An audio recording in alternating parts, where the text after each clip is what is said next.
This is the Star News Brief. I'm Mark Gitau.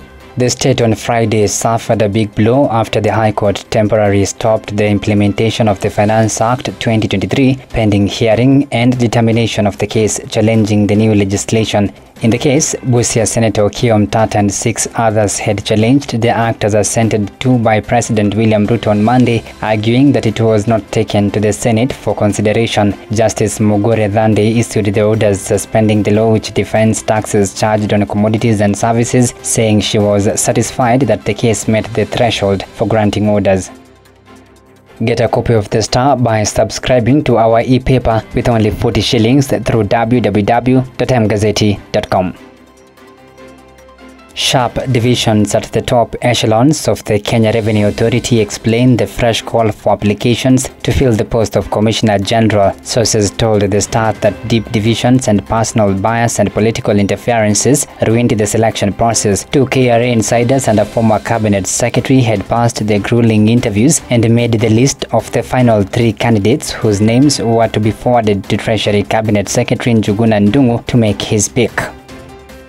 The State Salaries Agency has dealt MCAs a big blow in their bid to earn an average of 400,000 Kenyan shillings monthly. MCAs wanted the pay ceiling set in July by the Salaries and Remuneration Commission lifted. The commission slashes the basic pay from 165,000 to 86,000 shillings. This was to be so that each county assembly could plan how to pay their members from the budgets allocated to the devolved parliaments.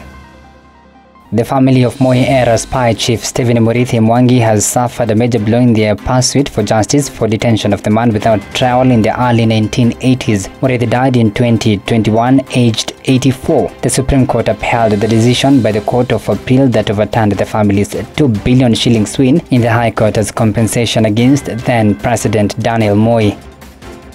Dr. Ouma Oluge's father collapsed and died on the road while riding his bicycle. That shocking incident while young Oluge was still in primary school changed for good the life of the former Director of Health under the defunct Nairobi Metropolitan Services. Oluge has since returned to the Kenyatta National Hospital. His father would occasionally feel unwell, but the illness was simple issues which could be well handled by a functioning public health system and could have saved his life, Oluge said.